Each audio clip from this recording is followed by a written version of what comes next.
जय श्री माखन जो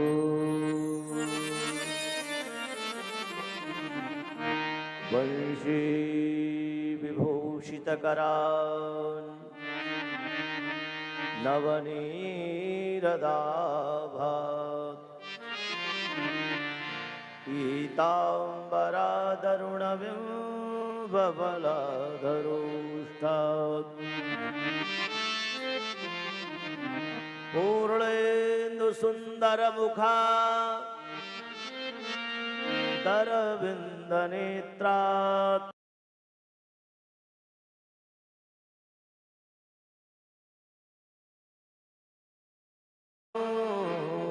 न जाने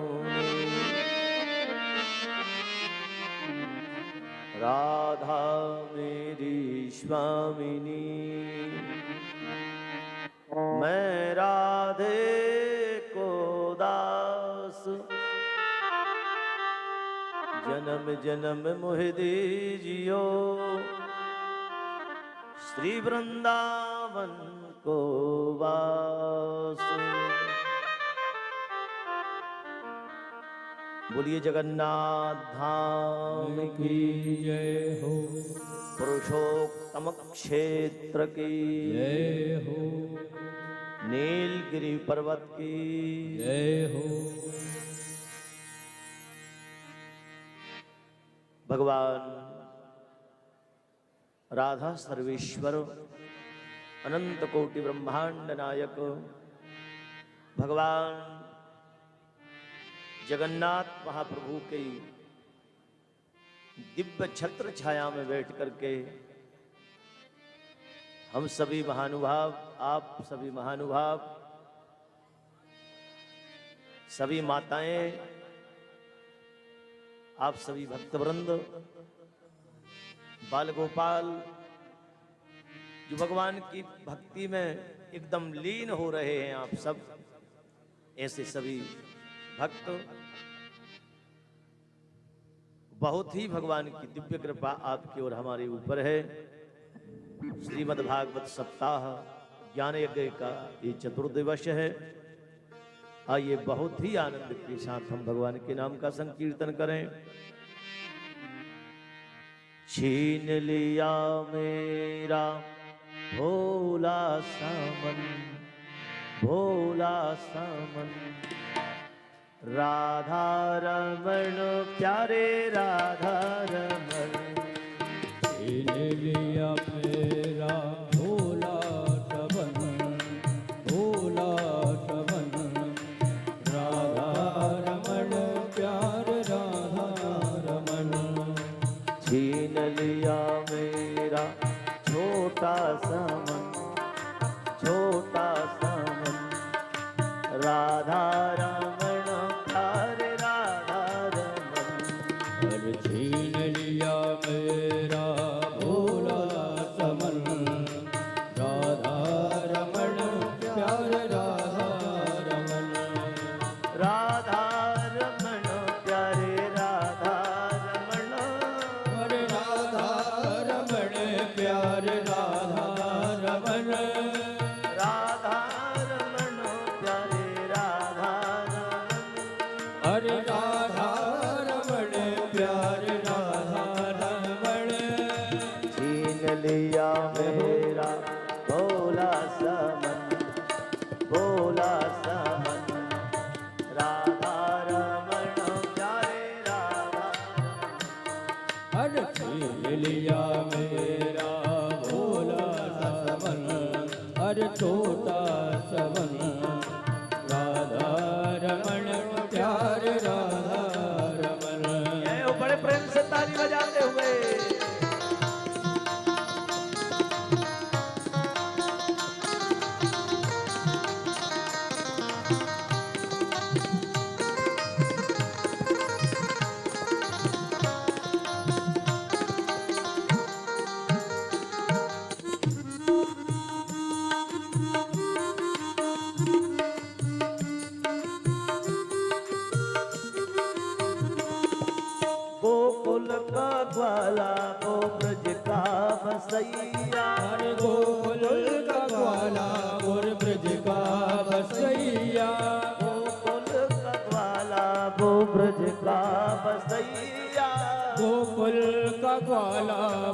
ब्रज का बसैया, सखियों का मोहन वो माँ का कन्हैया, सखियों का मोहन और माँ का कन्हैया, सखियों का मोहन वो माँ का कन्हैया, हर सखियों का मोहन और माँ का कन्हैया। भक्तों का जीवन और निर्धन का धन, जय हो भक्तों का जीवन और निर्धन का धन, राधा रमण प्यारे राधा रमण। जय जय श्री लिया मोरा भोला समन, अरे प्यारा समन, राधा रमण प्यारे राधा रमण।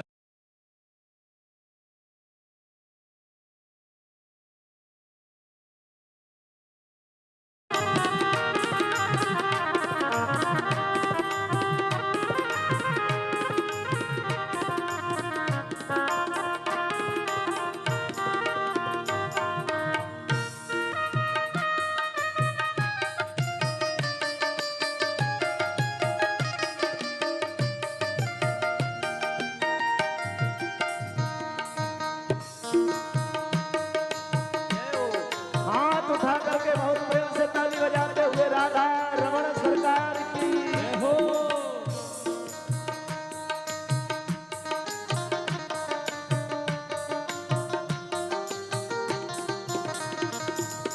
यमुना के जल में वही श्याम खेले, हर जमुना के जल में वही श्याम खेले, यमुना के जल में वही श्याम खेले, हर जमुना के जल में वही श्याम खेले, लहरों में उछले और मारे झकोले, लहरों में उछले और मारे झकोले, यमुना में उछले और मारे झकोले, यमुना में उछले और मारे झकोले, कुंडल हलन और तिरछी जलन, जय जय कुंडल हलन और तिरछी जलन, हाथ उठा करके रमण प्यारे राधा रमण।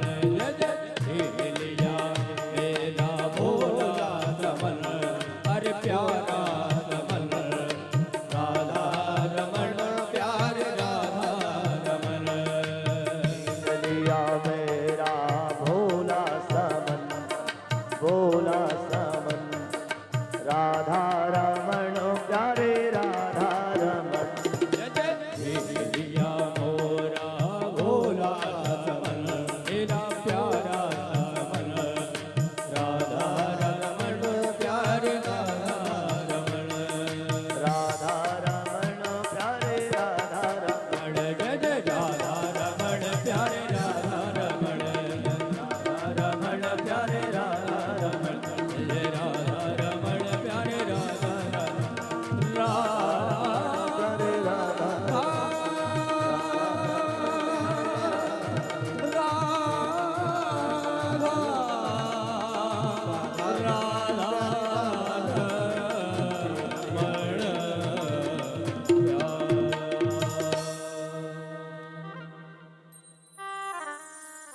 बोलो वृंदा विपिन बिहारी लाल की जय हो जगन्नाथ महाप्रभु की जय हो। प्यारे मित्रों, भगवान इतने सुंदर हैं, भगवान श्री कृष्ण, कि एक बार उनको कोई देख ले, एक बार कोई उनके अपने आंखों में बसा ले तो संसार की वस्तु फिर उसको अच्छी नहीं लगती।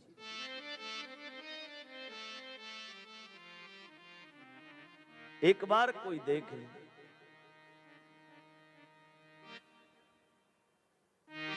क्योंकि भगवान की जो कृपा है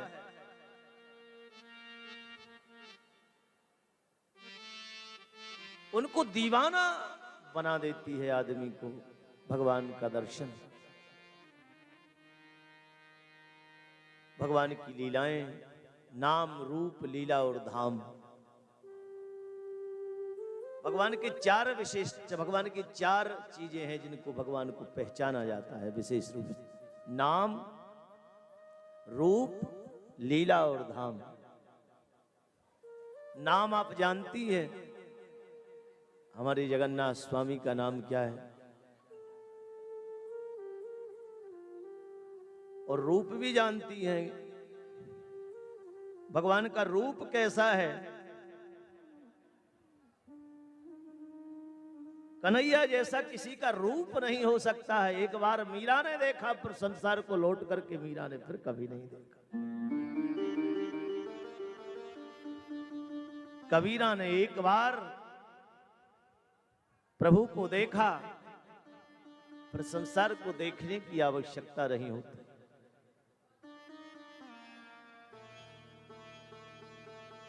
क्योंकि उनका स्वरूप ही इतना सुंदर है।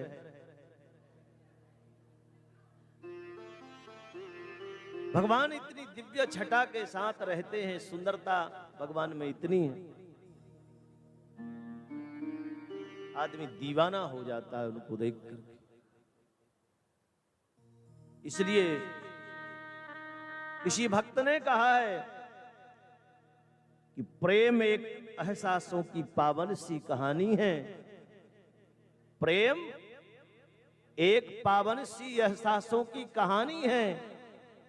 कभी मीरा, कभी कबीरा दीवाना था, तो कभी मीरा दीवानी है।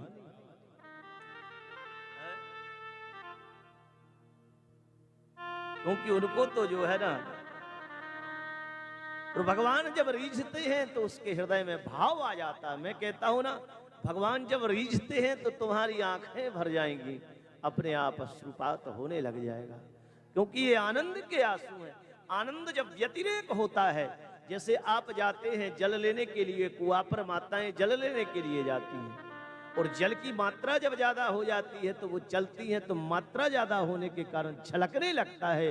इसी प्रकार से प्रेम जब हमारे हृदय में आता है, हृदय के द्वारा जब संचारित होता है, आंखों तक पहुंचता है, तो आंखों से झलकने लगता है प्रेम।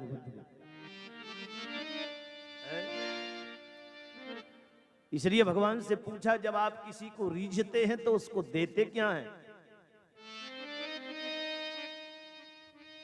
उसको क्या देते हैं आप? जिस पर हो तुम रीझते,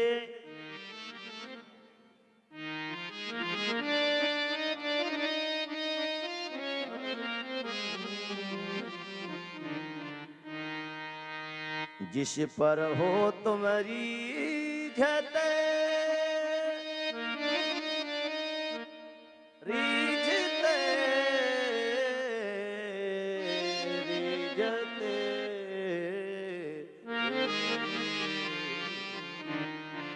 प्रभु जब रीझते हो तो क्या देते हो? जिस पर हो तुम रीझते, क्या देते यदुवीर? भगवान से पूछा भक्तों ने, बोले रोना धोना सिसकना आहों की जागी। क्या क्या? रोना, जब रोता है तो फिर धोना, उसका हृदय धुल जाता है। रोना धोना सिसकना आहों की जागी। ये संसारी रोना नहीं है, ये प्रेम का रोना है। मीरा स्वयं अपने नंदलाल जी से बात करती थी। मीरा, लोग कहें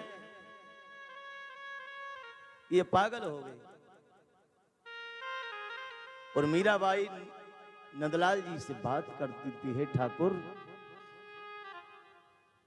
तुम कब दर्शन दोगे? ऐसे ही रहोगे क्या, या मुझको भी ऐसे ही रखोगे?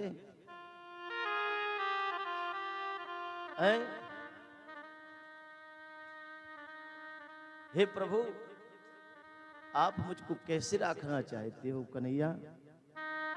किसी ने कहा कि मीरा बाबरी हो गई, अकेली अकेली बात करती है अपने रूम अपने कक्ष में। किसी ने पूछा कि महारानू जी आप जो है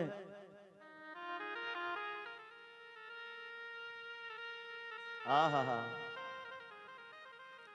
आप बातें किससे करती हैं? कौन आपसे बात करता है? आप बातें करती हैं क्या? अकेले में क्या बात किया जाता है? हैं? मीरा ने कहा हाँ मैं बात करती हूं, मेरे गिरधारी से बात करती हूं, मगर वो सुनता कहां है। यही तो तकलीफ है कि तुमने सुन ली उसने नहीं सुनी। अगर वो सुन लेता तो ये तकलीफ नहीं होती मुझे। हो मैं तो गोविंद रामन गाऊं मेरी मां, हो मैं तो गोविंद रागुण गाऊं मेरी मां। राणा जी रूठे तो मारो मैं तो गोविंद राम गाऊं मेरी मां, मैं तो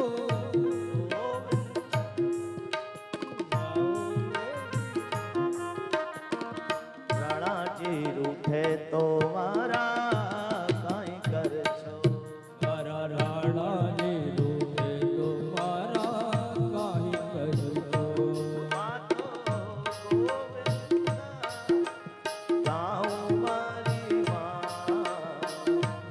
मैं तो गोविंद राम गाऊं मारी मां, मारा राणा जी रूठे तो माने काई कर छो। ओ मारा राणा जी रूठे मानो कहाँ कर दो।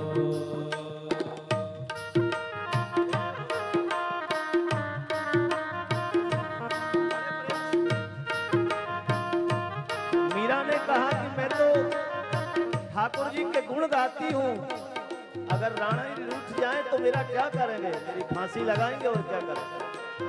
इससे ज्यादा तो कुछ नहीं कर सकते ना।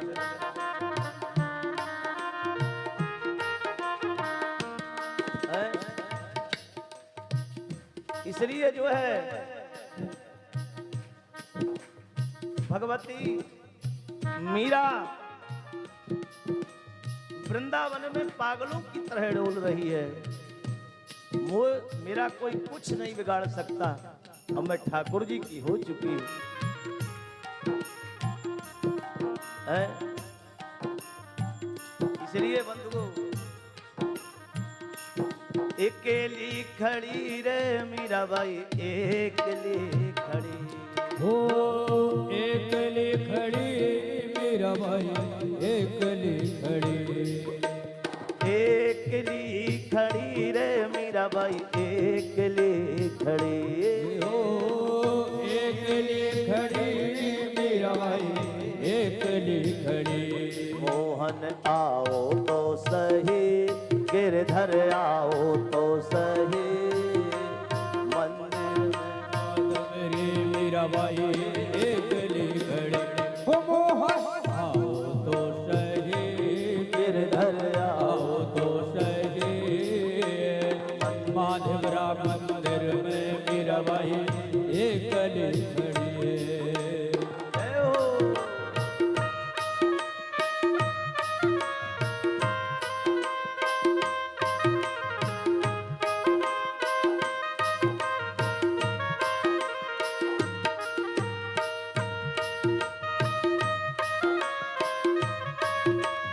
जय हो।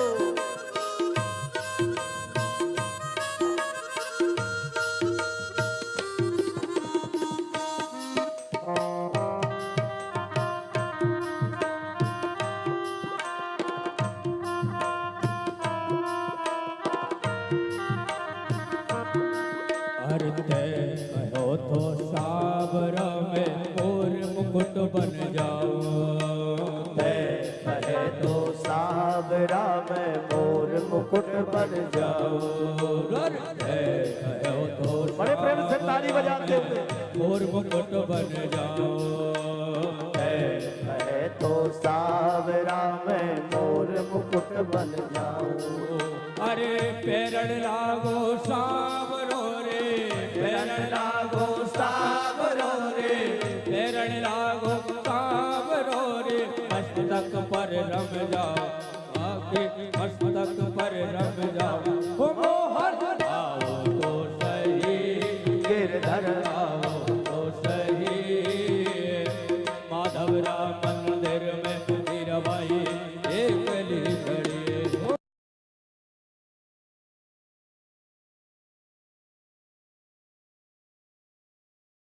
माधवरा मंदिर में मीराबाई एकली खड़ी है। जय हो।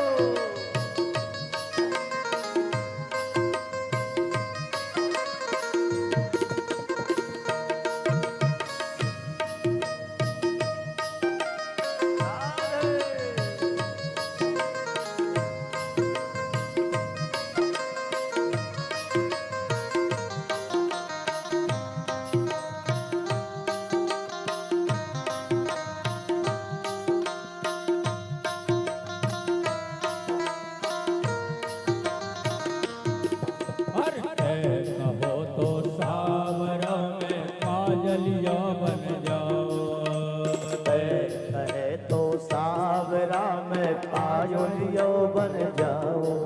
कहे तो सावरा में काजलियो बन जाओ, कहे तो सावरा में पायोलियो बन जाओ।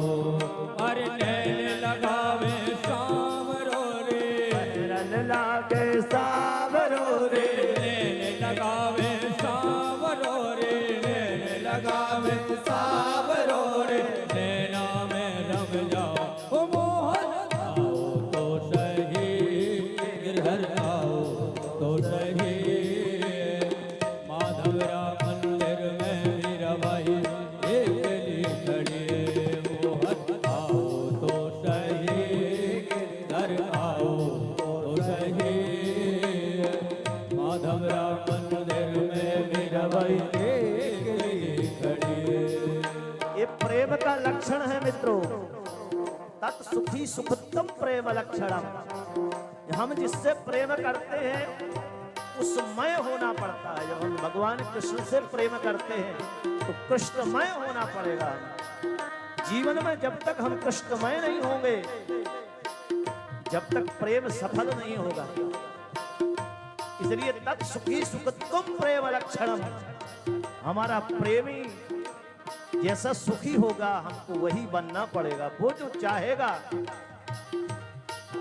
हमको आंखों में बसा ले, हमको पैरों में बसा ले, हमको जहां वो बसाना चाहे परमात्मा जगन्नाथ प्रभु जहां हम पर कृपा करें हम वहां रहने के लिए तैयार हैं। बोलो राधा रमण सरकार की जय। ये प्रेम का नियम है। तत् सुखी सुखत्वम प्रेम लक्षणम। गोपियां क्यों रोती हैं? मथुरा दूर है क्या वहां से? रोज दूध बेचने वहीं जाती हैं। कन्हैया से 4 बार मिल सकती हैं, मगर रोती क्यों है? गोपियों ने कहा बस यही तो प्रेम की बात है। हम इसलिए नहीं जाती कि हमको पता है हम जाएंगे तो उनको तकलीफ होगी, और तकलीफ होगी तो इसलिए हम मथुरा तो जाती हैं, मगर मथुरा में उनके पास नहीं जाती। अगर उनको प्रेम होता तो हमको बुला लेते ना। बस ये है, ये प्रेम का लक्षण है। जीवन में जब प्रेम आ जाता है, दिव्यता आ जाती है हमारे जीवन। तो इसलिए बंधुओं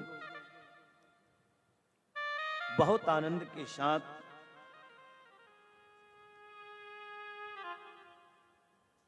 कल मैंने बताया,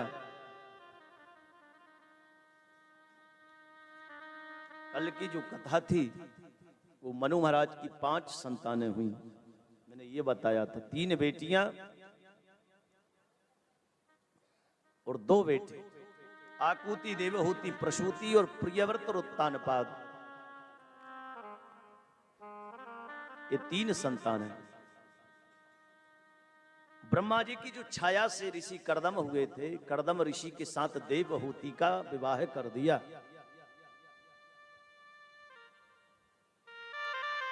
राजा की बेटी कर्दम ऋषि ने बहुत वर्षों तक तपस्या की। भगवान आए और भगवान ने कहा वरदान मांग लीजिए। कर्दम जी से कहा, कर्दम जी ने कहा प्रभु मेरा मन नहीं है, आया जरूर था कामना लेकर के, मगर अब कोई मन नहीं है मेरा प्रभु आपसे वरदान मांगने के लिए। भगवान ने कहा मैं देना चाहता हूं, मगर प्रभु आप क्या देंगे? बोले जो मैं दूंगा वो तुमको स्वीकार करना पड़ेगा। जी प्रभु। भगवान ने कहा आज से ठीक 3रे दिन मनु महाराज आएंगे, उनकी बेटी को लेकर के देवहूति का। कर्दम ऋषि से कहा कि तुम जो है उनके साथ विवाह कर लेना। कर्दम ने कहा प्रभु एक शर्त पर मैं विवाह करूंगा। भगवान ने कहा बताओ। आप मेरे पुत्र बन करके आए तो मैं विवाह कर लूंगा। भगवान ने कहा तथास्तु, मैं तुम्हारा पुत्र बन करके आऊंगा। ठीक समय पर कर्दम ऋषि ब्रह्मा जो है कर्दम के साथ मनु महाराज ने अपनी देवहूति बड़ी सुंदर बेटी का विवाह कर दिया। इनके यहाँ 9 बेटियों का जन्म हुआ, कर्दम और देवहूति के यहाँ। बहुत वर्षों तक दोनों ने मिलकर के तपस्या, ये ऋषि परंपरा है हमारी। ये हमारा जो जीवन है, पति पत्नी के रूप में जो हमको जीवन मिलता है वो ऋषि परंपरा है। इसी प्रकार से ऋषियों ने अपना जीवन जिया है। आज हम जिस प्रकार से जी रहे, माने पत्नी परछाई बन करके चलती है अपने पति की। राजा की बेटी जंगल में गई, झोपड़ी में रह रही है, बहुत वर्षों तक तप किया है, बिल्कुल दुबली पतली हो गई। एक दिन ऋषि की समाधि टूटी। देखा देवी कौन हो तुम? इतना भी भूल गए ऋषि की ये मेरी पत्नी। तपस्या करते करते बताइए, ये ऋषि परंपरा है। और बोले प्रभु मैं आपकी पत्नी देवहूति, आपके साथ मेरा विवाह हुआ था, मेरे पिताजी लेकर के आए थे। भगवान ने वरदान, हाँ पहचान गया देवी। ऐसा करो, आपने बहुत तप किया है, आप जाइए बिंदु सरोवर में स्नान करके आइए। देवहूति बिंदु सरोवर में गई और बिंदु सरोवर में जाकर के जैसे ही स्नान किया तो सर्वांग सुंदरी हो गई, क्योंकि इतने वर्षों तक शरीर तप रहा था। आज दिव्य सुंदर 16 श्रृंगार करके उस सरोवर में से निकली हैं और कामक नाम के विमान में बैठ करके बहुत वर्षों तक विहार किया देवहूति ने और कर्दम ने। 9 संतानें, 9 बेटियां हुई। कर्दम ने कहा कि देवी अब मैं तपस्या करने के लिए जा रहा हूं। तब देवहूति ने कहा कि प्रभु एक संतान और होने दीजिए। 10वीं संतान के रूप में भगवान स्वयं अवतार लेकर के आएंगे मेरी कोख में। ये बेटियां तो मेरे घर से चली जाएंगी, मेरे साथ कौन रहेगा? आप जंगल में जाएंगे तो। इसलिए 9 बेटियों का विवाह 9 ऋषियों के साथ कर दिया, जो ब्रह्मा जी से उत्पन्न हुए थे ना, जो मैं बता रहा था। नारद की शादी नहीं हुई। नारद ने विवाह करने की कोशिश की मगर हो नहीं पाया। विवाह एक ऐसी चीज है जिसका हो जाए वो परेशान और जिसका ना हो वो और जबरदस्त परेशान। नारद मोह की कथा में यही हुआ ना। तो इसलिए नारद जी का हुआ नहीं, 10 ऋषि उत्पन्न हुए थे ब्रह्मा जी की। तो 9 ऋषियों के साथ देवहूति की 9 बेटियों का विवाह कर दिया। मरीचि के साथ कला का, अत्रि के साथ अनसुईया का, अंगिरा के साथ श्रद्धा, पुलस्त के साथ हविर्भु, पुलह के साथ गति, क्रतु के साथ क्रिया, वशिष्ठ के साथ अरुंधति, भृगु के साथ ख्याति, कर्दम के साथ देवहूति का विवाह कर दिया।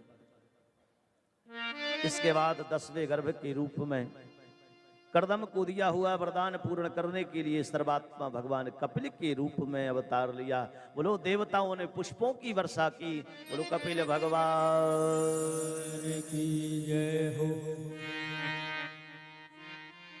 बेटियों का विवाह कर दिया। एक दिन अपनी यज्ञशाला में भगवान कपिल देव बैठे हुए थे और मां ने जाकर के चरणों में प्रणाम किया भगवान कपिल के। और जब चरणों में प्रणाम किया तो भगवान कपिल ने कहा, मैया तू मेरे चरणों में प्रणाम कर रही है? मां ने कहा, हां प्रभु, मैं जानती हूं कि मेरी कीर्ति के बढ़ाने के लिए आप मेरे पुत्र बनकर के आए हैं, मगर आप सर्वात्मा परमेश्वर हैं, आप जगन्नाथ के रूप में आए हैं, आप मेरे पुत्र बनकर के स्वयं जगन्नाथ आए हैं, मैं जानती हूं। प्रभु, मैं जीवन भर गृहस्थों में पड़ी रही, गृहस्थों के कार्यों में पड़ी रही, मैंने कोई तप नहीं किया, इसलिए बताइए कि मेरा कल्याण जल्दी से जल्दी कैसे होगा। तब जो है भगवान कपिल ने कहा कि मां, सबसे अगर कोई सरल साधन है तो वो केवल भक्ति है, और भक्ति को किया जा सकता है। रामचरितमानस में भी लिखा है, भगति तात अनुपम सुख मूला। ओ भगति तात अनुपम सुख मूला। मिलहि जो संत होई अनुकूला। मिलहि जो संत होई अनुकूला।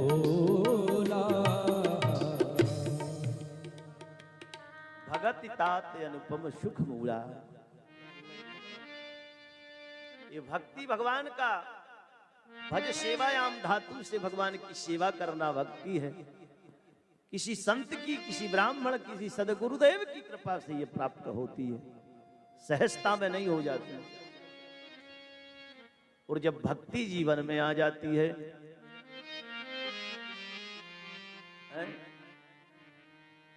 उसका जीवन दिव्य हो जाता है बंधु। इसलिए मैया एक बात बताऊं, कपिल ने कहा, भगवान कपिल ने, मां ने कहा, जी प्रभु। बोले शब में परमात्मा का दर्शन कीजिए। अहम सर्वेषु भूतेषु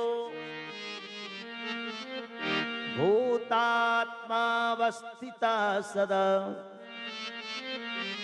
तमवज्ञायमामर्त्यः कुरुतेर्चाविडम्बरम्।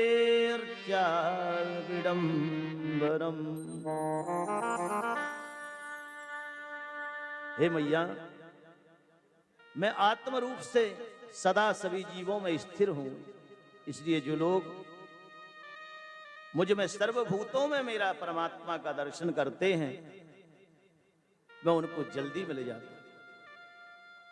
और एक बात बहुत सुंदर यहां बताई कि देखो, संसार में जो लोग बनाए हैं ना, हम इन लोगों से तो द्वेषता करें, और मंदिर में जो पत्थर की मूर्ति है उसमें जाकर के पूजा करें तो परमात्मा कभी प्रसन्न नहीं होता। क्योंकि मंदिर की मूर्ति किसने बनाई है? हमने बनाई है। किसने बनाई है? हमने बनाई ना। और आप लोगों को किसने बनाया है? भगवान ने बनाया है। तो भगवान की मूर्ति में तो हम परमात्मा का दर्शन नहीं कर रहे हैं, और मंदिर में पाषाण की मूर्ति में परमात्मा का दर्शन करने जा रहे हैं, तो निश्चित है कि भगवान मिलने वाले नहीं हैं। आगे इनमें परमात्मा का दर्शन करो, और जब इनमें सब में परमात्मा का दर्शन करोगे तो ये जीव कृत हो जाता है। बोलो वृंदा विपिन बिहारी लाल।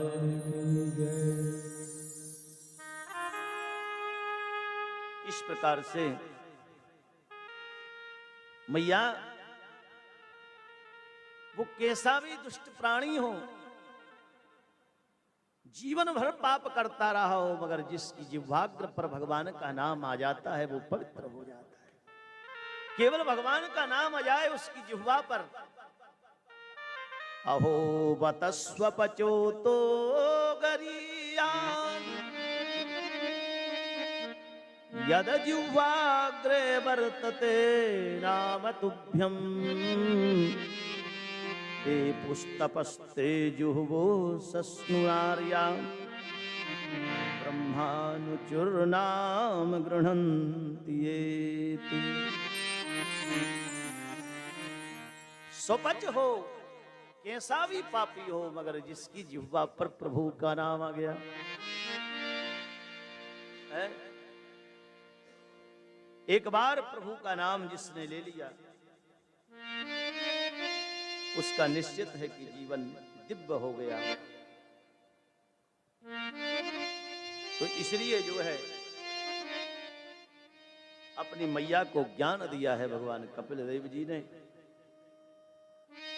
और कपिल देव जी ने जब ज्ञान दिया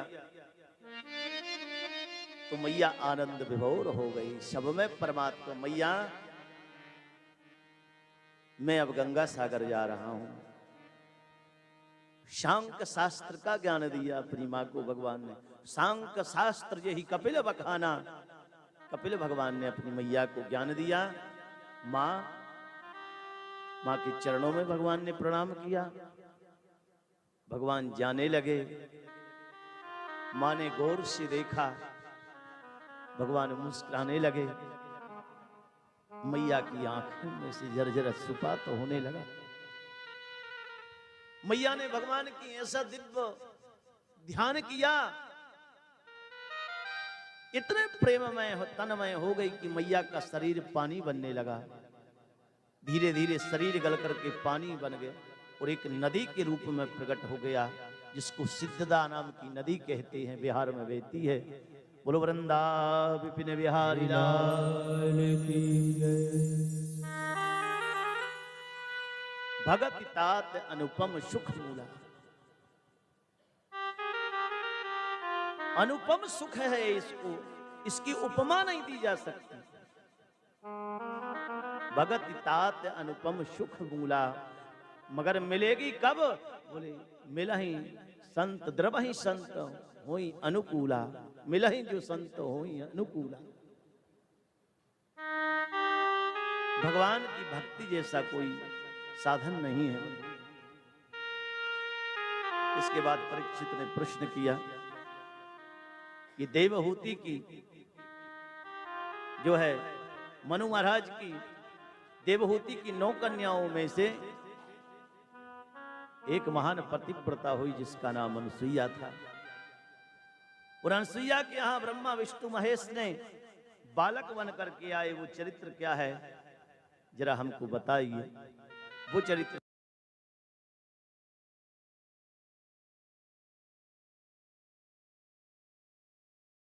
देहम याएव जगदीश्वरः प्रजामात्ममय्य पृच्छति चिन्तयन्। जो है ब्रह्मा जी अत्रि आंखों से पैदा हुए हैं, अत्रि ऋषि। और अत्रि का विवाह अनुसुईया के साथ हुआ है। अत्रि का अर्थ क्या होता है?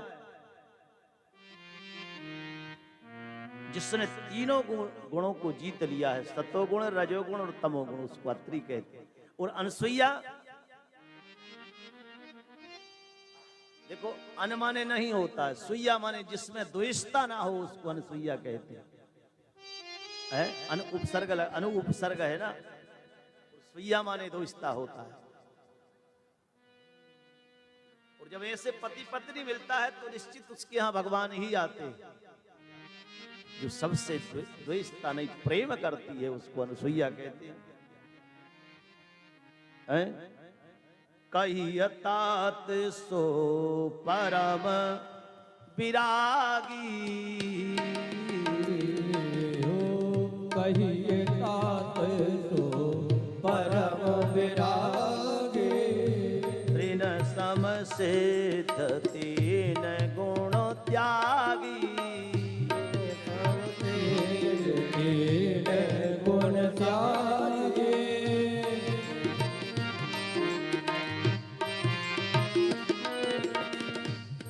जिसने तीनों गुणों का त्याग कर दिया है बंधुओं, और जब ऐसे पति पत्नी मिलकर के जब तप करते हैं तो दोनों ने मिलकर के विंध्याचल पर्वत पर 10,000 वर्षों तक तप किया है। ओमकार का दोनों ने जप किया, अनुसुईया ने और अत्रि ने। तीनों देवता प्रसन्न हुए और तीनों देवताओं ने वरदान दिया कि हम तुम्हारे पुत्र बन करके आएंगे। इसलिए तीनों देवता पुत्र बने परीक्षित है। और अनुसुईया का तो ऐसा चरित्र बंधुओं कि स्वयं सीता जी जाती हैं है? तो सीता जी स्वयं जाकर के चरणों में प्रणाम नहीं करती है? क्या करती? बोले अनुसुईया के पद गही सीता। गह लेना माने पकड़ लेना होता है? अनुसुईया के पद गही सीता। अनुसुईया के पद गही सीता। मिले है बहोर सुशील मिले बहोर अनुसुईया के पद गही सीता।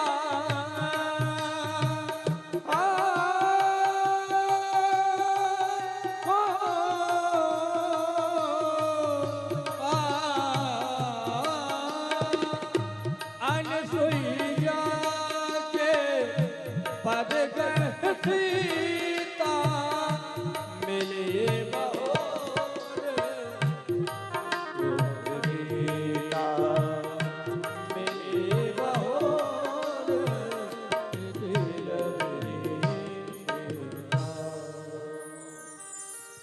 अनुसुईया के पद गही सीता। जाकर के चरणों को पकड़ लिया। मैया मैं अपने पति के साथ जंगल में जा रही हूं, अब जंगल में ही निवास करती हैं, तो मुझको बताएं कि क्या नियम है, कैसे रहना चाहिए जंगल में। मैं आज तक कभी ऐसे स्थान पर नहीं गई। अरे सीता जी तो वो है जो अगर बंदर को देखती हैं चित्र में, ऐसे नहीं देखा सीता जी ने बंदर, मगर चित्र में देख लेती हैं तो सीता जी डरा जाती हैं। कभी झूला से नीचे भगवती ने पैर नहीं रखा, कौशल्या ने भी नहीं रखने दिया। कौशल्या ने दिया मैया कौशल्या ने भी जो है नीचे पैर। कौशल्या तो कहती कभी मेरे दीपक की बाती को टारने के लिए सीता से नहीं कहा कि तुम उसकी बाती भी टार दो। तो इसलिए मां आप बताइए मुझे क्या करना चाहिए। सीता जी ने कहा। तब जो है अनुसुईया मैया ने एक ही बात कही कि सीता जो है केवल एक बात का ध्यान रखना। क्या? एक ही धर्म एक व्रत नेमा। एक ही धर्म एक व्रत नेमा। काय वचन मन पति पद प्रेमा। एक ही धर्म एक व्रत नेमा। ओ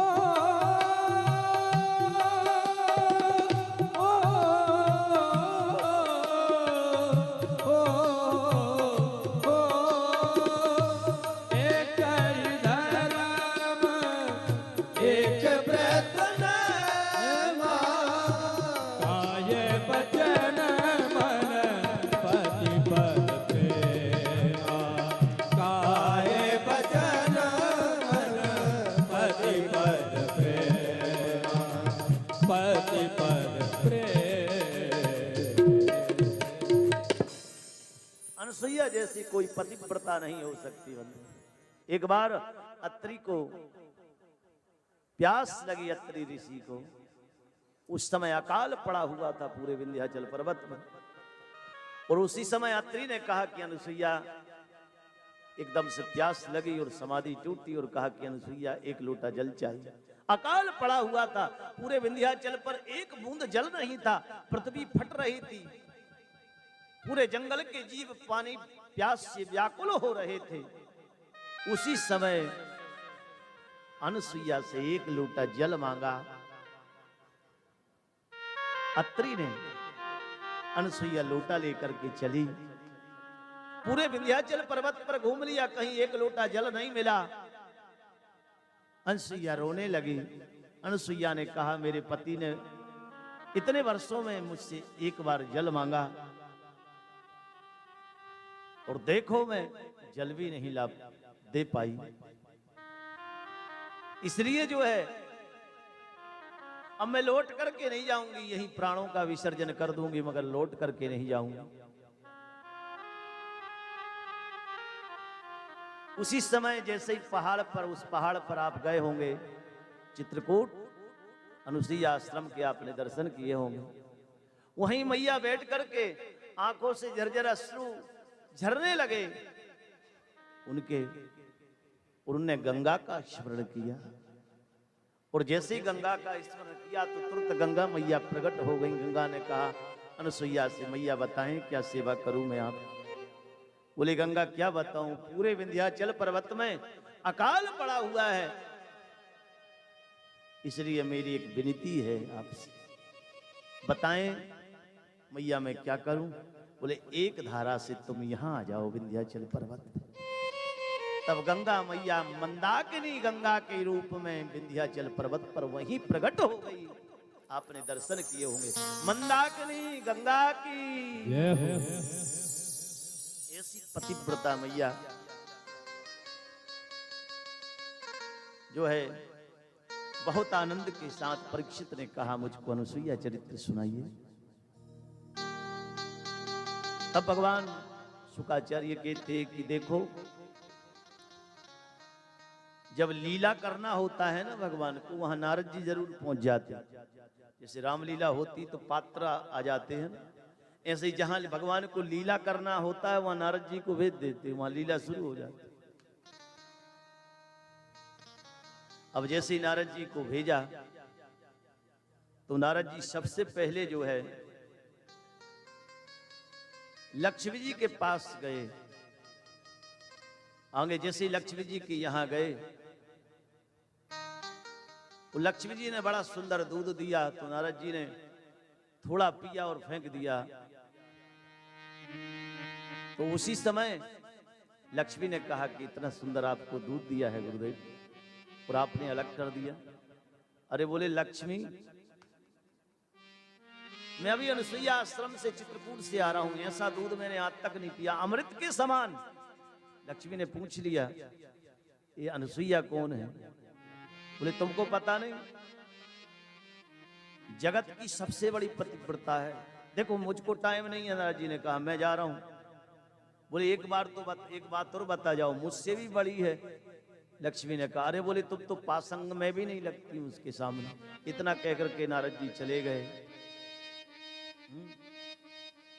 भगवान विष्णु घर पर आए। लक्ष्मी ने कहा कि सबसे बड़ी पतिव्रता तो मैंने सुना अनुसुईया है। भगवान ने कहा हाँ, मगर आप तो कह रहे थे कि तुम ही सबसे बड़ी पतिव्रता हो। लक्ष्मी ने कहा, भगवान ने कहा देवी कभी कभी ऐसा भी कहना पड़ता है? क्योंकि ऐसा होता है परिवार में। जैसे पत्नी अगर बहुत परेशान होकर के भोजन बना रही है और धोखा से दाल में अगर 2 बार नमक डाल दिया, हो ही जाता है, और वो पति से पूछे कि कैसा बना है, तो पति अनुकूल वातावरण देख करके उत्तर देता है। ऐसा नहीं कि कुछ भी कह दे गुस्सा हो जाए, तो माहौल देख करके उत्तर देना पड़ता है। तो इसलिए भगवान ने कहा देवी बात तो सही है कि पतिव्रता वो ही है। तो लक्ष्मी ने कहा जाओ उसका पातिव्रत खंडित करके आओ। यहाँ नारद जी भगवान भगवती पार्वती के पास आए। गुरुजी हैं नारद जी, चरणों में प्रणाम किया है। नारद जी के लड्डू खाने के लिए पार्वती ने दिए, नारद जी ने आधे खाए आधे अलग कर दिए। यहां भी यही कहा कि सबसे बड़ी पतिव्रता जो है वो केवल अनसुईया है। उसी समय पार्वती ने कहा, भगवान तो ये कह रहे थे शंकर की सबसे बड़ी पतिव्रता केवल तुम हो। बोले देखो वो तो बेचारे भोले वाले हैं, कभी भोलेपन में कह दिया होगा तुमसे, हैं? तो इसलिए जो है इसके बाद ब्रह्मा जी के यहाँ गए तो ब्रह्माणी को समझा करके आज तीनों देवियां रूस गईं और कहा कि जाओ अनुसुईया का पातिव्रत खंडित कर करके आओ। तीनों देवता आए, त्रिकूट पर्वत पर आए और तीनों जब मिले, अच्छा एक आफत और होती है कि पत्नी से लड़ाई हो जाए और दूसरा पूछे मित्र के क्यों आज उदास क्यों लग रहे हो, तो आफत जा है कि बुराई करो तो कौन की करो तो बुराई भी नहीं कर पाता आदमी। आखिर में तीनों मिले तो अपन बोले तीनों यहाँ मिले क्यों जंगल में, एक तो कब आते नहीं, भोलेनाथ ने कही हम तो इतने डटे रहते हैं मगर तुम दो ही नहीं आते, आप नहीं आते। ब्रह्मा जी अपने कार्य में लगे रहते हैं और भगवान से कहा पालन में लगे रहते हैं, ब्रह्मा जी बनाने में लगे रहते हैं। तुमको कहाँ फुर्सत हो, वो तो शमशान में हम ही बैठते हैं क्योंकि संहार करता है। तो इसलिए जो है बताओ क्या बात है। बोले ये बताओ कि ये विष की बोल बेल किसने बोई है। तब पता लगा कि ये सब नारद जी कर रहे हैं काम हैं। बोले भैया बड़ी आफत है नारद के संग घर गृहस्थी में रहने की हैं। वो नारद जी और गुरुजी और हैं तो इनकी बात टाली नहीं जाती। अगर धोखे से भी पार्वती अगर सुन लेती है ना कि गुरुजी ने ऐसा कहा है तो 101% वैसा ही होता है। बोले क्या करें, बोले चलो चलते हैं मैया के यहाँ। तीनों देवता ब्राह्मण का भेष बना करके मैया अनुसुईया के यहाँ गए। अलग निरंजन आवाज लगाई। मैया ने देखा कि वाह कितना सौभाग्य, 3 ब्राह्मण मेरे दरवाजे पर। क्योंकि गृहस्थ का भगवान अतिथि होता है, इसलिए अतिथि का सत्कार करना माने परमात्मा का सत्कार करना। जिसकी तिथि निश्चित ना हो, आज भगवान की कोई तिथि तो थी नहीं निश्चित। भगवान जब पहुंचे तो तीनों देवताओं के चरणों में दूर से प्रणाम किया ब्राह्मण देवता मैया अनुसुईया ने। प्रणाम करने के बाद तीनों से कहा आपका निमंत्रण है तीनों ब्राह्मण देवताओं को, मैं भोजन तैयार करती हूं और आप भोजन कीजिए। तीनों ने कहा कि नहीं, एक बात है, एक शर्त है, एक नियम है हमारा। क्या? बोले तुमने गुरु दक्षिणा ली कि नहीं। अनुसुईया ने कहा कि देखो स्त्री का जो है ना पति ही गुरु होता है, ये बात और ध्यान रखना। इसके 1000 प्रमाण मिलेंगे वाल्मीकि रामायण, अध्यात्म रामायण। सबदूर जो है उसका पति ही गुरु है, ऐसा बताया गया। तो इसलिए जो है मैं अपने पति को ही गुरु मानती हूं। और जैसे ही ऐसा कहा तो तीनों देवता ने कहा इसका मंत्र, तुमने गुरु मंत्र नहीं लिया, तुम्हारे यहां भोजन नहीं हो। तो मैया ने कहा आप ऐसा करो ना, गुरु मंत्र मुझको दे दीजिए और आप मेरे यहां भोजन कर लीजिए। बोले हमारी एक शर्त है। बोले क्या? बोले आपको दिगंबर अवस्था में आना पड़ेगा। मैया अनुसुईया ने कहा इस पर विचार करती हूं। अंदर गई, विचार करने लगी कि साधु महात्मा ब्राह्मण ऐसा बोलता नहीं है, ये कौन है, कोई नकली तो नहीं है। इसलिए अनुसुईया ने जैसे ही ध्यान लगा करके देखा तो ब्रह्मा विष्णु महेश आज भगवती की परीक्षा लेने के लिए दरवाजे पर खड़े हुए। तुरंत कमंडलू लिया, मंदाकिनी का जल भरा उसमें और आ रही है उसमें भगवान विष्णु तो बहुत चतुर हैं। अच्छा भोलेनाथ कोई पता नहीं कि घटना क्या होने वाली, जो हो जाए सो हो जाए भाई, आन फंसे भाई आन फंसे है। अब तो जो होगा सो देखेंगे। तो इसलिए जो है ब्रह्मा जी ने कहा क्योंकि ब्रह्मा जी वेदों के जानकार हैं, इसलिए वो समझ रहे कि कोई घटना होने वाली। भाई अगर हमने जो कहा था, हमारे जो नियम थे, अगर उसके अनुकूल आती तो पता लगता कि गुरु मंत्र लेने के लिए कमंडलू में जल लेकर के आ रही। कमंडल तपस्या का प्रतीक है, माने कुछ गड़बड़ होने वाला है। और जैसे ही गई अनुसुईया, कमंडलू में से जल लिया, अपने पति का ध्यान किया और ध्यान करके जैसे ही उसमें बंधु तीनों पर मारा है, तीनों देवता छोटे छोटे बालक बन गए। अपनी सखियों को बुलाया, जाओ केसर कस्तूरी का चंदन घिसो, इनके शरीर में लेप लगाओ, गुनगुना पानी करो। कुछ सहेलियों से कहा कि छोटे छोटे बड़े सुंदर जंगल से पुष्प लेकर के सुंदर सुंदर मालाएं बनाओ। कोई वस्त्र पीतांबर तैयार कर रहा है। तीनों देवताओं का स्नान कराया है अंगराग लगा करके। मैया ने अंगराग लगा करके स्नान कराती मैया करा रही है।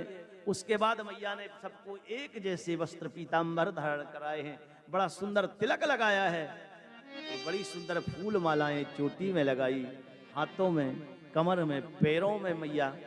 उसी समय अत्रि ने झूले की व्यवस्था कर दी, चंदन का झूला, रेशम की डोरी लगा करके बहुत आनंद के साथ मैया एक बालक को तो दुग्धपान कराती है।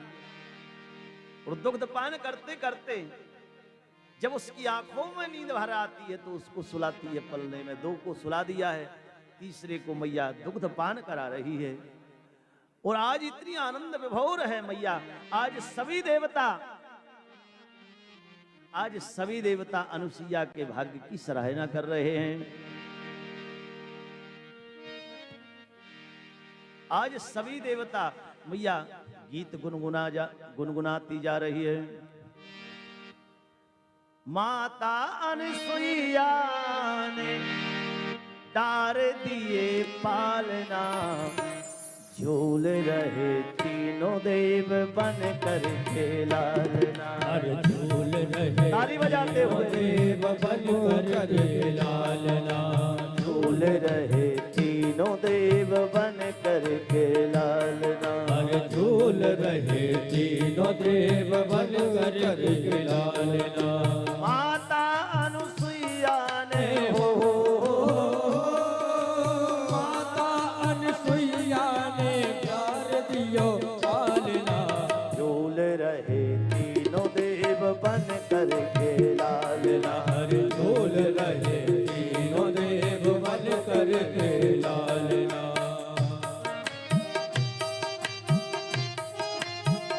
बड़े प्रेम से ताली बजाते हुए सभी पुरुष वर्ग, आप सभी भक्तगण भी हाथ उठा करके ताली बजाइए।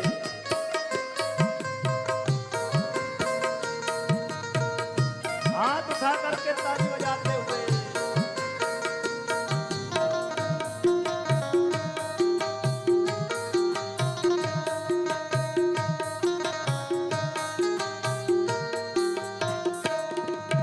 ब्रह्मा भी झूल रहे, विष्णु भी झूल रहे। ब्रह्मा भी झूल रहे, विष्णु भी झूल रहे। ब्रह्मा भी झूल रहे, विष्णु भी झूल रहे। ब्रह्मा भी झूल रहे, विष्णु भी झूल रहे। अरे कौन करे आज इनके, कौन करे आज इनके भाग की सराहना।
खुशी के मैया भूली ना समाती मारे खुशी के मैया भूली ना समाती अरे गोदी में लेती कभी झूला झुलाती गोदी में लेके कभी झूला झुलाती अरे गोदी में लेती कभी झूला झुलाती गोदी में लेके कभी झूला झुलाते अरे माता अनसुईया से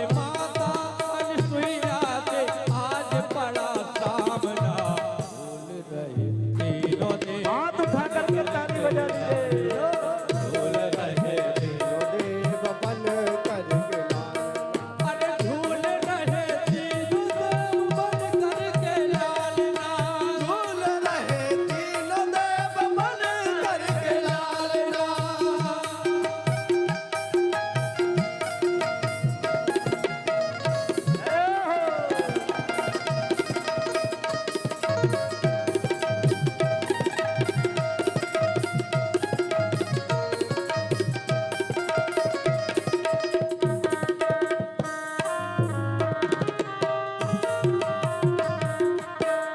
जय हो जगन्नाथ स्वामी की।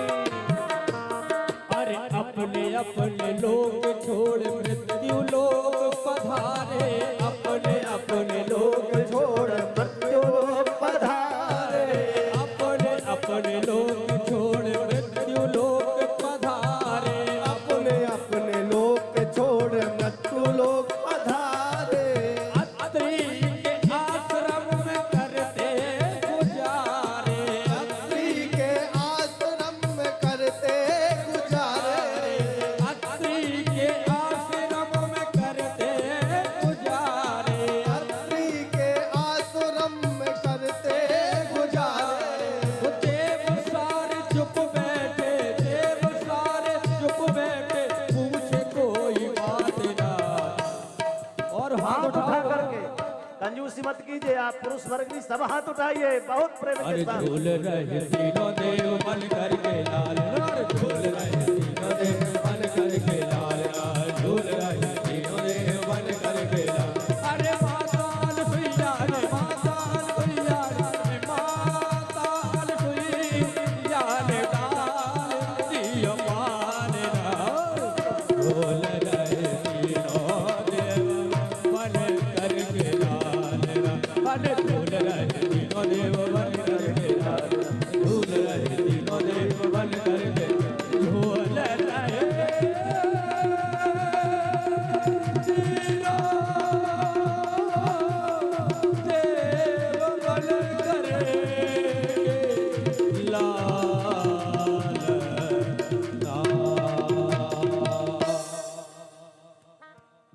बोले अनसुईया महारानी। तीनों देवता 6-6 महीना के बालक बन करके आज मैया की कीर्ति का गुणानुवाद कर रहे हैं बंधुओं। त्रिलोकी में जय जयकार हो रही है। अनुसुईया के सौभाग्य की सराहना कर रहे हैं। ये पति पत्नी ने मिलकर के कौन सा ऐसा तप किया था कि परमात्मा आज 3 बालक बन करके तीनों रूप में परिवर्तित होकर के प्रभु आज तीनों देवता आनंद ले रहे हैं। जब समय व्यतीत हो गया तो सबने कहा, देखो पार्वती जी ने कहा कि हमारे गुरुजी हैं तो बहुत अच्छे। नारद जी से कहा, अब गुरुजी तो गुरुजी हैं मगर सन्यासी हैं, इसलिए घर गृहस्थी की बातें जानते नहीं। इतनी अच्छी घर गृहस्थी चल रही थी मगर साल भर से अब पता ही नहीं कहां गए हैं घर से निकले जिद क्या किया जाए। लक्ष्मी ने कहा नारद को आने दो, क्योंकि पार्वती जी के गुरु है नारद जी, लक्ष्मी को मां मानते हैं, पुत्र हैं उनके। बोले नारद जी की अब ऐसी पिटाई होगी। लक्ष्मी ने कहा बताओ सब कुछ अच्छा चल रहा था, आकर के ये बातें ही नहीं बतानी थी। अच्छा बता भी दी तो इतने जल्दी भी नहीं भड़कना चाहिए, हम भी भड़क गए हैं। उसी समय नारद जी आ गए। नारद जी का तो स्मरण किया और उनको आए, तुरंत आए, बोले मैया प्रणाम। बोले हाँ नारद आओ, बैठ लो, बहुत दिन में आए हो, तुम तो बाद दिन से दिखे ही नहीं जिस दिन से ज्ञान दे करके गए थे।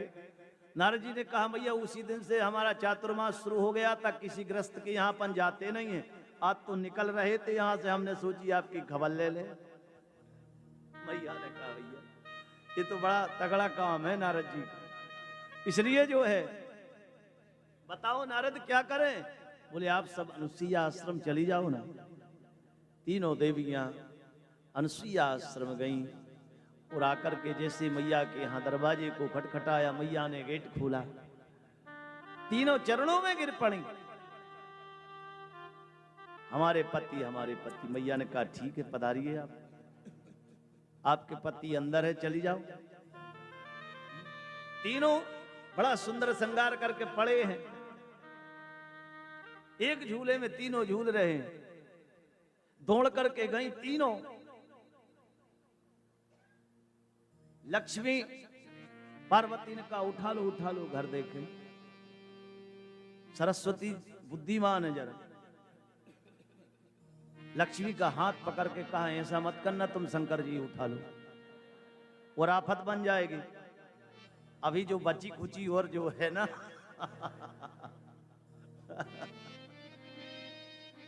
तो इसलिए अब तीनों एक से लग रहे हैं। पार्वती जी से कहा कि तुम विष्णु को मत उठा लेना, कुछ तो दिमाग लगाओ। आ गई, ऐसा न करते तो ये सब घटना नहीं होती, मगर अब द्वेषता तो द्वेषता है भाई। तीनों एक स्वरूप तीनों का, क्या करें। बोले मैया की सेवा करनी पड़ेगी। मैया उठती है 4 बजे, तो तीनों जो है ना 3 बजे रात को उठ जाते।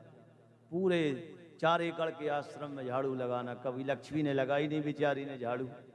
लिखाई पढ़ाई का काम सरस्वती का है। पार्वती जी तो फिर भी ठीक है हिमाचल की बेटी अकेली, कभी कुछ किया नहीं तपस्या के सिवा। भगवती के फिर आखिरी में जब अनुसुईया सोती हैं रात्रि में तो पैर दबाती हैं। एक दिन तीनों की आंखों से अश्रुपात हुआ। मैया ने पूछा क्या हो गया। बोले मैया अब क्या बताएं आप, तनाकोर 2 साल वह जा रहे, हमने दर्शन यही कर रहे छोटे छोटे, बुद्ध रूप तो अब दिखाई नहीं रहा है। कृपा कीजिए मैया, कृपा कीजिए आप। मैया ने कहा ठीक है। दूसरे दिन मैया ने पूजा करने के बाद भगवान तीनों की पूजा की, हाथ में जल लेकर के जैसे तीनों देवताओं को मारा, तीन अपने ही स्वरूप में आ गए। और तीनों ने कहा कि देखो दुनिया में सबसे बड़ी पतिव्रता अपनी पत्नियों से कहा बताओ कौन है। तीनों ने हाथ उठा करके कहा अनुसुईया अनुसुईया अनुसुईया। बोलो वृंदा विपिन बिहारी लाल की जय, जगन्नाथ भगवान की जय। भगवान शुकाचार्य कहते हैं राजन, इसलिए तीनों देवता मैया अनुसुईया के पुत्र बन करके आए। सोमेद भूत ब्राह्मणो शयनो दत्तो विष्णोस्तु योगविद दुर्वासा शंकरस्यांसो निबोधागिंग्रस प्रजा। ब्रह्मा के अंश से सोम, विष्णु के अंश से दत्तात्रेय भगवान और शंकर के अंश से दुर्वासा ऋषि, ये तीनों देवताओं के अंश के रूप में मैया अनुसुईया के पुत्र बन करके आए हैं। बोलो अनुसुईया महारानी की जय। परीक्षित को अनुसुईया चरित्र सुनाया है।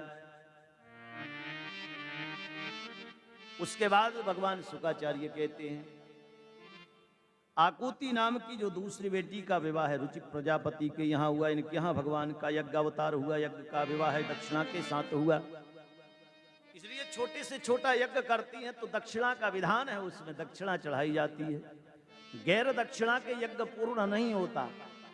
जैसे आप हवन करती हैं तो स्वाहा बोलती हैं क्योंकि अग्नि की पत्नी का नाम स्वाहा है। जैसे हम तर्पण करते हैं तो स्वधा तस्मै नमः, स्वधा तस्मै नमः, स्वधई तस्मै नमः। स्वधा शब्द बोलना पड़ेगा क्योंकि वो पितरों को दी थी स्वधा नाम की बेटी, पितरों की पत्नी होने के कारण स्वधा का नाम लेना पड़ता। ठीक इसी प्रकार से जब हम यज्ञ करते हैं तो यज्ञ की पत्नी का नाम दक्षिणा है, इसलिए दक्षिणा बिना यज्ञ संपन्न नहीं होता है। और यज्ञ साक्षात यज्ञो वही विष्णु, भगवान यज्ञ नारायण साक्षात विष्णु के स्वरूप होते हैं। और विष्णु माने विवेष्टीति विष्णु, जो व्यापक हो, जो सर्वत्र हो, उसको विष्णु कहते हैं। इसलिए यज्ञेन यज्ञमय, सबसे सुंदर कोई कार्य है तो यज्ञ करना है। उस यज्ञ के द्वारा हम यज्ञमय हो जाते हैं, प्रभुमय हो जाते हैं। इसलिए बहुत आनंद के साथ दक्षिणा, यज्ञ के साथ दक्षिणा का विवाह हुआ। तीसरी बेटी प्रसूति का विवाह प्रजापति दक्ष के यहाँ हुआ। इनके यहाँ 16 कन्याएं हुई। 13 का विवाह धर्म के साथ कर दिया। 13 कन्याओं का विवाह धर्म के साथ किया। श्रद्धा मैत्री दया शांति पुष्टि तुष्टि क्रियोन्नति मुद्र वेदातिच्छाभिर्मूर्ति धर्मस्य पत्न्यः।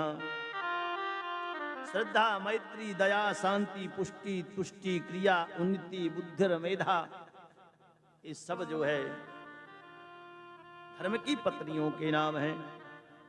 इसके बाद जो है एक स्वाहा नाम की बेटी दी अग्नि को, एक स्वधा नाम की पितृस्वरों को दी। और उसके बाद जो है जो सबसे छोटी बेटी थी दक्ष की सती नाम की, उसका विवाह शंकर जी के साथ किया, मगर इनके यहाँ कोई संतान नहीं हुई। परीक्षित ने पूछा क्यों महाराज? बोले इसलिए कि बीच में ही सती ने अपने शरीर को जला करके राख कर दिया था। इसलिए क्या हो गया था महाराज, वो कथा सुनाएं। तब जो है भगवान शुक्राचार्य कहते हैं कि एक बार दक्ष प्रजापति सभी देवताओं का अध्यक्ष बन बैठा। और जब अध्यक्ष बन बैठा, एक तो 80,000 कर्मकांड के मंत्रों का याद किया था इसने। दक्ष ने अंगूठे से पैदा हुआ था ब्रह्मा का, ब्रह्मा जी के अंगूठे से पैदा दक्ष हुआ था। और 80,000 मंत्र याद कर लिए कर्मकांड की, तो अभिमानी बहुत था और देवताओं का अध्यक्ष बन गया, तो इसलिए और ज्यादा अभिमान होगा। और जिसके जीवन में अभिमान आ गया तो निश्चित समझो कि उसका पतन होने में फिर देर नहीं। भगवान कहते तुम्हारे हृदय में ईगो अगर आ गया, ईगो अभिमान, तो भगवान कहते आई गो मैं चला, अब मेरे रुकने का कोई काम नहीं। तो इसलिए जीवन में अभिमान नहीं आना चाहिए। एक बार ये आया अध्यक्ष दक्ष, मंच लगा हुआ था, सभी देवता बैठे हुए थे, आगे ब्रह्मा जी बैठे हुए थे लाइन में, 2 लाइनें देवताओं की लगी थी। ब्रह्मा जी दक्ष के पिताजी हैं और उसके बाद शंकर जी हैं जो दामाद हैं दक्ष, और भी सभी देवता थे। और जैसे ही दक्ष आया तो सबने खड़े होकर के सम्मान किया। केवल 2 देवता नहीं उठे, एक तो शंकर जी और दूसरे ब्रह्मा जी। और जैसे ही इसने देखा तो आग बबूला हो गया कि चलो ब्रह्मा तो मेरे पिताजी हैं, कोई बात नहीं, शंकर सो दामाद है, मेरे पुत्र जैसा है, मेरे शिष्य जैसा है, इसलिए मेरा सम्मान करना था, मेरा अपमान कर रहा है, ये बैठा है। भगवान भोलेनाथ की समाधि लग गई, उनको ध्यान नहीं रहा, ये गाली गलौज करने लगा। इसने कहा कि देखो सर्ववक्षादुजावृत्या धृत विद्या तपोव्रता, ये जो है हमारे साथ रहने योग्य नहीं है। अयम तु लोकपालानां यशोगुणो निरपत्रपः सद्विराचरितः पंथा येन स्थवदेन दूषिता। अरे इसने सदाचार के पंथ को दूषित किया है, इसको हटाओ, है देवताओं में बैठने योग्य नहीं है, शमशान में रहने वाला है, चिता की भस्म लगाता है, दिगंबर रहता है, समाज में रहने योग्य नहीं है। इसने मेरा सम्मान नहीं किया, इसलिए मैं नियम बनाता हूं कि आज के बाद कोई यज्ञ करेगा तो भगवान इस शिव को नहीं बुलाएगा। नंदी ने जब सुना तो नंदी क्रोधित हो गए, ब्राह्मणों को श्राप दिया है, दक्ष को श्राप दिया है, तेरा सिर धड़ से अलग हो जाएगा। और जब इसने नियम बना दिया कि भगवान शिव को कोई नहीं बुलाएगा, तो ऐसा यज्ञ कौन करे जिसमें भोलेनाथ को न बुलाया जाए। इसलिए इसने कहा सबसे प्रथम यज्ञ मैं करूंगा। बृहस्पति सब नाम का हरिद्वार में गंगा के तट पर इसने बड़ी भयंकर यज्ञशाला बनवाई। चारों वेदों के ब्राह्मणों को बुलाया, बड़े बड़े निमंत्रण कार्ड बनवाए, सभी देवताओं को बुलाया, मगर एक भोलेनाथ को नहीं बुलाया है। भोलेनाथ जैसा कोई नहीं है बंधु। तो इसलिए भोलेनाथ का ध्यान नहीं गया। सभी देवताओं की पत्नियां तैयार हो विमान में बैठ करके कैलाश के ऊपर से जा रही थी। जो सती की सहेलियां थी उनने कहा सती भी तो जा रही होगी, इसी के साथ चलेंगे, चलो मिल भी लेते हैं 2 मिनट में। दूसरे देवताओं की पत्नियों ने जाकर के सती से बताया कि तुम्हारे पिताजी के यहाँ यज्ञ है।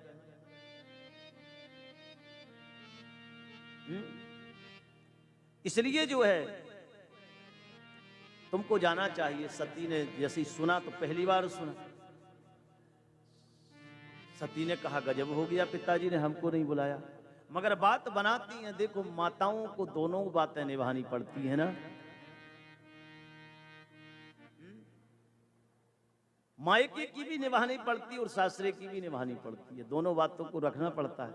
इसलिए सती ने कहा कि मेरे पिताजी ऐसे हैं नहीं कि निमंत्रण ना आया हो यहाँ, मगर तुम ही जंगल में रहते हो तो अब कहाँ के यहाँ वहां हो गई होगी। भोलेनाथ से कहा भाई ऐसा तो है नहीं हमारे पिताजी आपसे द्वेष। अब सती को पता नहीं है कि मैं हमारे पिताजी की और शंकर जी का झगड़ा हो गया है, ये पता नहीं। इसलिए जो है सती जब भगवान शिव के पास गई कार्ड लेकर के, कार्ड वो दूसरी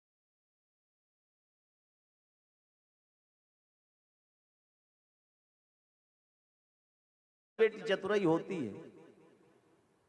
सती ने ये नहीं कहा कि मेरे पिताजी के यहाँ यज्ञ है, ऐसा नहीं कहा। सती ने कहा कि आपके ससुर के यहाँ यज्ञ है। इसका अर्थ क्या हुआ? सीधी बात तो यही थी कि मेरे पिताजी के यहाँ यज्ञ है और हम चलें। नहीं, शंकर जी का संबंध बताया। सती जी ने कहा मैं तो बेटी हूं, ये कोई कहने की बात है? इसलिए दमांद दमांद होता है। इसलिए कहा प्रजापते से स्वसुरस्त सांप्रतम नरयापितो यज्ञमहो शवः किल। हे दीनानाथ, आपके ससुर प्रजापति दक्ष के यहाँ यज्ञ हो रहा है, हम चलें? भगवान भोलेनाथ हंसने लगे। चतुर तो चतुर ही होता है। इसलिए लिखा है कर्णनासिका मुख नयना सबके एक उठोर। क्या क्या? कर्णनासिका मुख नयना सबके एक उठोर। कहबो सुनबो समझबो चतुरन को कछुओ। चतुर तो अपनी चतुराई से ही कार्य करता है। भगवान शिव हंसने लगे कि ठीक है देवी, तुम कह रही तो देखो तुम्हारे पास कार्ड आया। अब दक्ष की बेटी है इसलिए पढ़ी लिखी भी है। अरे प्रभु आप रुक जाइए, मंदिर में, कथा में, यज्ञ में इनमें गैर बुलाए जाना चाहिए है। ते में हमारे पिताजी यज्ञ करवा रहे, अब यहाँ नहीं आ पाया पीले चाय और तुम्हें बुरी लग रही, मगर अब क्या करो, जंगल में रहते अपन यहाँ तो हो गई गलती, मगर हमारे पिताजी ऐसे नहीं है। भगवान ने कहा कि देवी मेरी बात मानो, एक बार तुम्हारे पिताजी क्रोधित हो गए थे और देवताओं से मुझको निष्कासित कर दिया है, तो मेरे को चिढ़ाने के लिए वो यज्ञ करा रहे। और ऐसा यज्ञ बंद को ध्यान रखना कभी सफल नहीं होता है, क्योंकि यज्ञ जब भी किया जाता है तो एक ही संकल्प से किया जाता है। वो संकल्प कौन सा है, वो मंत्र कौन सा है? बोले सर्वे भवन्तु सुखिना सर्वे सन्तु निरामया, सर्वे भद्राणि पश्यन्तु, मा कश्चित् दुःख भाग् भवेत्। ये मेरे पूज्य गृहस्थ संत श्री मनमोहन जी मुदगल गुरुदेव महाराज जी इसी मंत्र को बोलते हैं और इसी के मार्ग पर चलते हैं। उनने कहा कि देखो ये यज्ञ जो है ना कभी पर्सनल नहीं होता, वो सबका कल्याण करता है। उसमें जो झाड़ू लगाने वाला, जैसे भागवत ये ज्ञान यज्ञ है, हवन करने वाला कर्म यज्ञ है, ये ज्ञान यज्ञ है। तो इसमें जो झाड़ू लगा रहा है, जो पोंछा लगा रहा है, जो भोजन परोस रहा है, वो सब परमात्मा के रूप है। इसलिए तो भगवान ने पांचों पांडवों के यज्ञ में पत्तल उठाना स्वीकार किया। भगवान ने कहा सबकी जूठी पत्तल मैं उठाऊं। तुम क्रतुस्तुम हुतस्तुम हुतास स्वयं, तुम हुतस, तुम क्रतुस्तुम हुतस्तुम हुतास स्वयं। आप दर्भ हैं, आप पत्र हैं। यज्ञशाला में जो लकड़ी है सब परमात्मा का रूप है, वहां दूसरा कुछ है ही नहीं। जो फल यज्ञ करता ब्राह्मण को, प्रधान यजमान को और आचार्य को मिलेगा, वो झाड़ू लगाने वाला। क्रिया में भेद देखेगा आप कि मैं यहां बैठा हूं, ये यहां बैठे, वो वहां बैठे, मगर नहीं मित्रों, ये क्रिया में भेद जरूर होगा मगर फल में भेद नहीं है। जो झाड़ू लगाने वाला उसको भी वही फल मिलेगा जो यज्ञ के आचार्य को मिलेगा। है यज्ञ इतनी सुंदर व्यवस्था है। तो इसलिए भगवती को समझाया, मानो कि भगवती ने कहा कि नहीं मैं तो पिताजी के यहां जाऊंगा। शंकर जी ने बहुत मना किया मगर मानी नहीं और भगवती गई। और जब वहां गई तो जाकर के देखा आ ब्रह्म घोषोर्जितयज्ञवैश्यसम विप्रर्षिजुष्टम विबुधैश्च सर्वतः। चारों वैदिक ब्राह्मण बैठे हुए हैं, चारों प्रकार के ऋग्वेद, यजुर्वेद, सामवेद, अथर्ववेद, चारों वेदों के मंत्र पढ़े जा रहे हैं। भगवती जैसे ही गई, भगवान शंकर ने कहा कि जितना इतना सामान है नंदी सब ले जाओ, इसका अपनी पीठ पर बिठा करके सम्मान के साथ ले जाना, क्योंकि अब कुछ ना कुछ गड़बड़ होने वाला है। भोलेनाथ ने कहा ये मेरी बात को नहीं माना सती ने।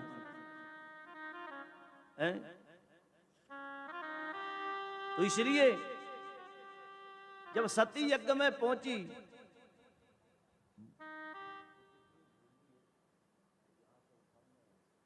तो इसलिए जो है बहुत आनंद के साथ जैसी सती गई बंधुओं,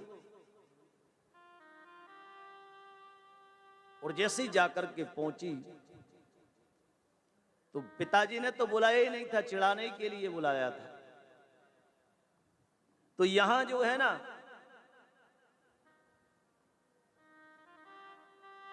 तो इसलिए जो है जैसे सती वहां पहुंची तो कोई सम्मान करने वाला नहीं था। ये 15 बहनें जो और सती की हैं वो हंस रही हैं, और वहां कोई अगर सम्मान करने वाला था तो केवल सती की मां थी, और किसी ने सती का सम्मान नहीं किया।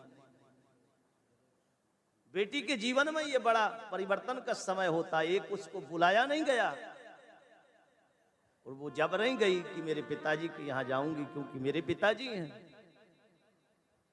और मां के घर में, पिता के घर में बेटी का हर समय सम्मान होना चाहिए, सम्मान उसका कभी नहीं होना चाहिए।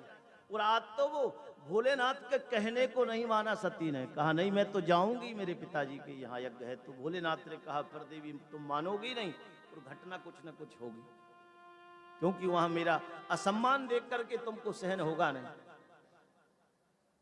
तो इसलिए सती आई तो केवल एक माँ जो, क्योंकि माँ के द्वारा ही मायका बनता है बंधु। माँ है तो मायका है, माँ नहीं है तो फिर कुछ नहीं है तुम्हारा। मायके में वो सम्मान नहीं होता जो माँ के समय में होता है। इसलिए कोई खड़े होकर के नहीं मिला। अगर केवल मिली तो केवल सती की मां खड़ी होकर के देखा कि बताओ 15 बहनें हंस रही हैं कि वो पागल कहां है जो बैल पर बैठता है, जो चिता की भस्म लगाता है, जो मुंडों की माला धारण करता है, आज बोझ नहीं है तुम्हारे साथ। रामचरितमानस में बाबा कहते हैं सादर भले ही मिली एक माता, सादर भले मिली एक माता, भगनी मिली बहुत मुस्काता, भगनी मिली बहुत मुस्काता, सादर भले ही मिली एक माता, हो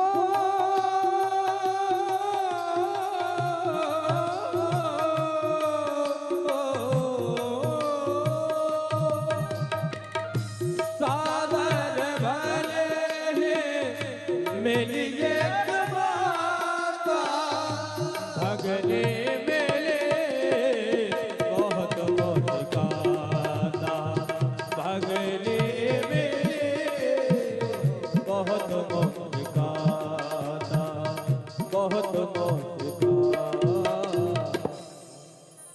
आज जो है यहाँ कोई देखो कितना सुंदर शब्द बाबा ने रखा सादर। अगर आदर देने वाली वहां कोई थी, सादर का अर्थ क्या होता है? आदर देने वाली कोई वहां थी तो मिली एक माता। 15 बहनें हैं मगर बोल नहीं सती को चिढ़ा और रही हैं। केवल मां ने देखा कि देखो कितनी चतुर बेटी है, इस बेटी को बुलाया नहीं गया, फिर भी देखो दौड़ करके आ गई। कितना प्रेम होता है मायके से बेटी को। और पिता लाल लाल आंखें करके देख रहा है कि देखो अब भागता आना पड़ेगा, देखो इनको मैंने इसलिए यज्ञ किया है इनका अपमान करने के लिए। दौड़ करके गई सती और जाकर के मां से लिपट गई। और जब मां से लिपटी तो मैया ने मस्तिष्क चूम लिया अपनी बेटी का। बेटी धन्य हो गया, धन्य हो गई मैं तेरी जैसी को बेटी को प्राप्त करके। मैंने मना किया था कि मेरी बेटी नहीं आएगी जब तक मैं यज्ञ में नहीं बैठूं, मगर किसी ने मेरी बात को नहीं सुना। मगर धन्य है बेटी, तू गैर बुलाई आ गई, तुझको बुलाया नहीं। इतना कहकर के मैया ने अपने हृदय से लगा लिया। बंधुओं जब तक मां है